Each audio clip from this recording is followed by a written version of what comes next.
Hello lovely people, and welcome to my channel, or welcome back to my channel. I'm Lindsay. So today I'm going to show you how I turn just a regular knit sweater into this shawl. So I've been obsessed with these shawls that I've been seeing everywhere, all over Pinterest, Instagram. I'm sure you have too. So I thought that I would make my own and show you how you can make your own too. So if you have a knit sweater in your closet that you're just like not that into anymore, or you can go thrift a knit sweater, that's what I did, then go grab it, go grab a pair of scissors, and let's just get this DIY started. So this is the sweater that I chose at the thrift store because I really like the colors of it. All the different blue shades are really cute, and I thought the detail of the stripes would be really cute as a shawl because it's more about the sleeves and stuff.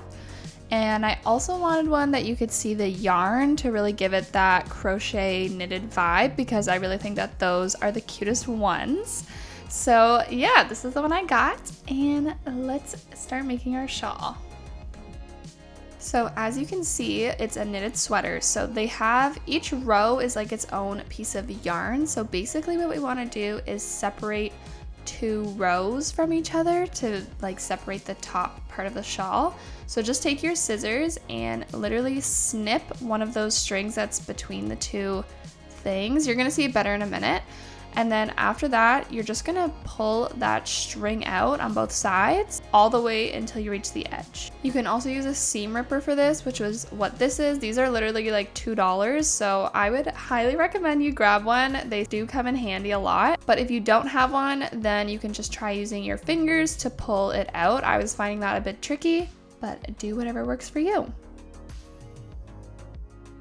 So now you can kind of see those two loops, like the top and bottom, and how we're just unthreading one row all the way across to kind of separate it without actually damaging any of the other yarn. So it works really good. Then you're just going to continue and keep taking that string out all the way to the edge and all the way to the other edge. Okay, so now we have separated the front part, and now we are at like a little seam here holding the front and back piece together. So I wasn't sure how I wanted to go about this. I was trying to use my seam ripper to like continue separating it, because it looked like it was just one little black thread sewing it together. So I thought maybe it would continue, but that was just silly of me, because now that I'm thinking about it, it's two separate pieces that need to be attached. So I ended up just having to use my scissors and just making a little snip, and then I just grabbed my seam ripper and then tried to choose a thread that looks similar to where the front thread was, and then I just did the same thing and went all the way across the back. What are you doing? It doesn't want me to work.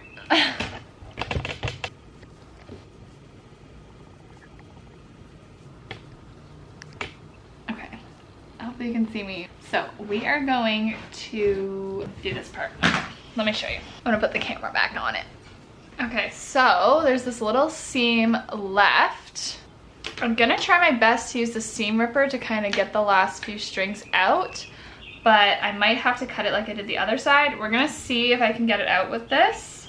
Like I already said, that didn't work again because it's two different strings. So again, just grab your scissors and cut it. Okay, so now we have separated the bottom part of the sweater here from the top, and it's time to try it on and see how we like it actually on our body. Okay, so we have the shirt here. Now, I think that it's possible that this could come out. Like, see how these could come out? It is finished, so it's not gonna like fray, but these could come out. But I think the style of this is kind of distressed anyway. You know, it's like the top of a sweater or whatever. Okay, so let's see. Ooh, kind of cute. What do you think? I think it's cute. I'm not sure if I should go a bit shorter. Should I like, I'm thinking, should I do it more like this? Then you can kind of like see the undertop more, and it ends with like the white. The only thing is that we're getting like a bit close to the armpit. I think I just don't like this so much. Okay, we're gonna shorten it. We're gonna take the light blue out and finish it with the white. Now, I also do have this, which could we make into a skirt? Let's decide right now.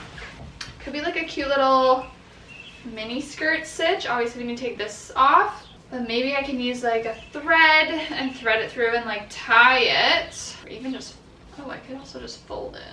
That's like, is this realistic? I think what I'll do is, because it ends with black, the black line here, I'm gonna take off this blue one and just have the black, and then we should be good. And I'll see if I need to tie this or not as a skirt. I'm gonna get back to watching my show and just taking out the thread. Yeah, let's do that. And then I think we'll be done, hopefully.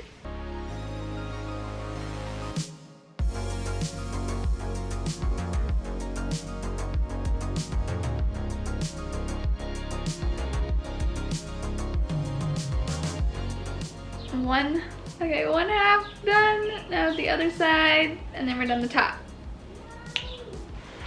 Okay, so here is how the skirt turned out once we took the blue part off. And I was like, I don't think we should roll it. I think that's not gonna look so cute.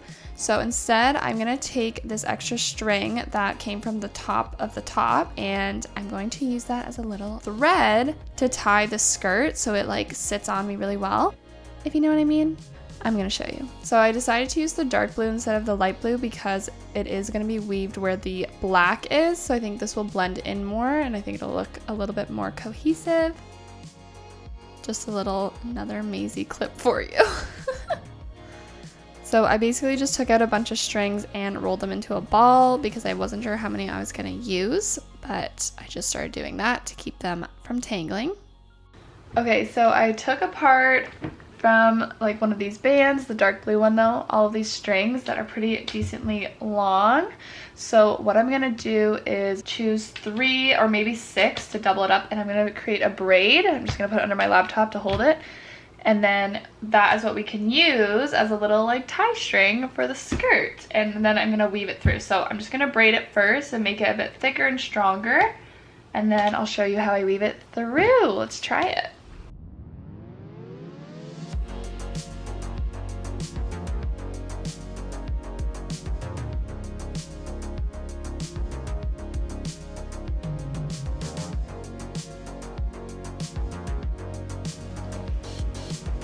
Okay, so I did this one that you guys saw already, this braid. That was with the 6 pieces, but I wasn't sure if this was going to be too thick to weave, so I thought I'd give myself the option, and I'm just braiding this one with 3 strings, so I'm not doubling up.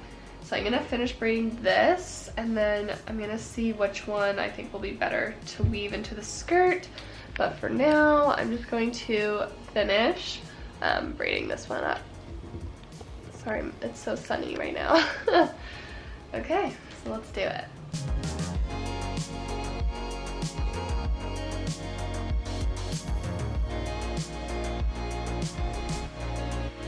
Okay, so here are the 2 strings, the thicker one and the thinner one, and I decided after looking at them, I liked the second one I did better that only had the 3 strands. I just think the first one would have been too thick to kind of weave through.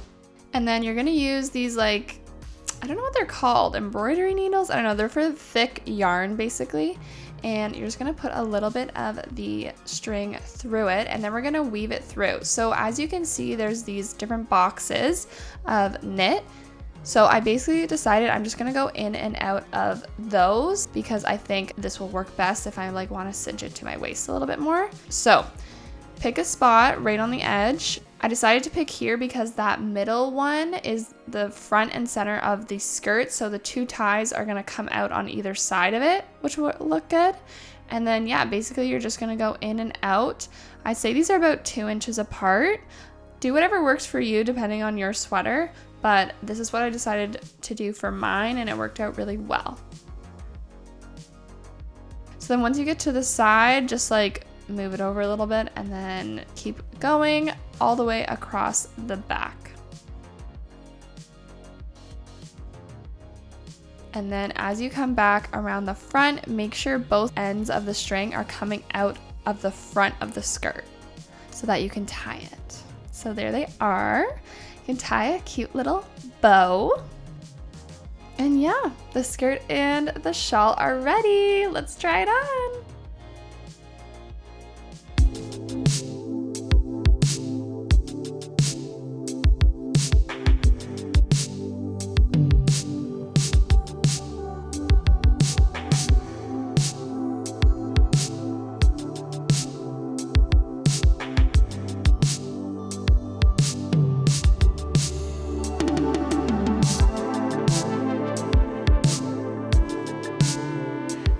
I just love how it turned out. I hope you did too. And I just love that I have this little shawl and my little knit skirt too. And you totally don't have to wear these together. They look super cute, styled on their own in their own way. Other than that, that's the video. So please let me know if you made it or if you try it down in the comments. And I will see you very soon in my next video.